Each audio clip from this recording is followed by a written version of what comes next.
कच्छदागारो संजलियने कुल कौमानी जवे बुद्धि मर्द कच्छगा छोरवादा बंदवाथे कच्छगे मसी कच्छगे बाथे अमिर्गे कृष्णदारा शोषगे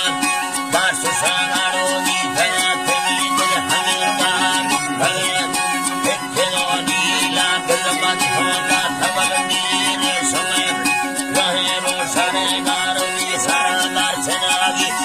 पुरे बारे हल्लो हुल्लेडो लल्लो बल्ले बीथयंगी खिड़पेड़े साल भरी मड़ा जनागे दा बीथयंगी खिड़पेड़े हवा माथा नक्कोला भी गवो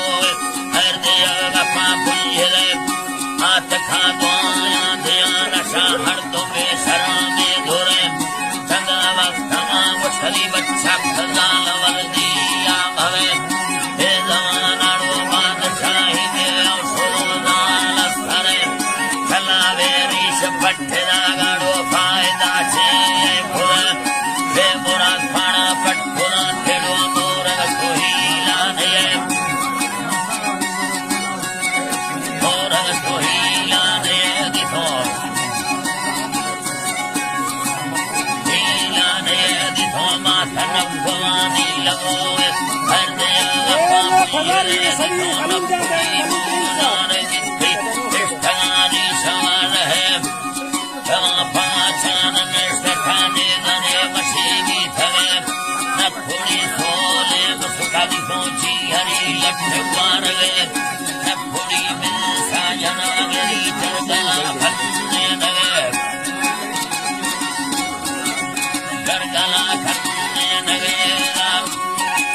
जी अल्लाह साई अरगला खन्ने नवे आ फड़िया पाठन साहब भी थवे लगा गण नवे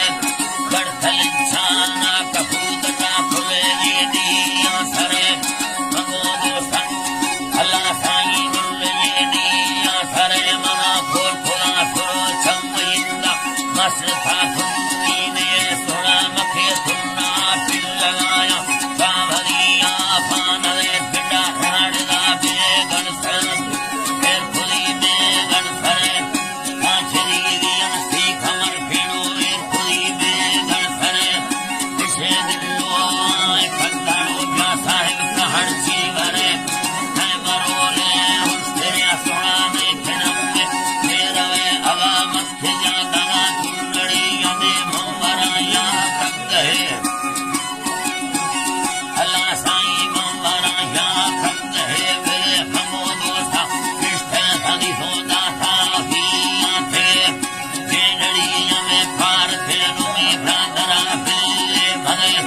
बरथल छाना कपूदला सठा लंडो लंडे मथा में नहा भोरी गलू खलो ब्यान हाले देश में साई गरमया सीन तत्थरा नाड़ो आथाए वीर सवे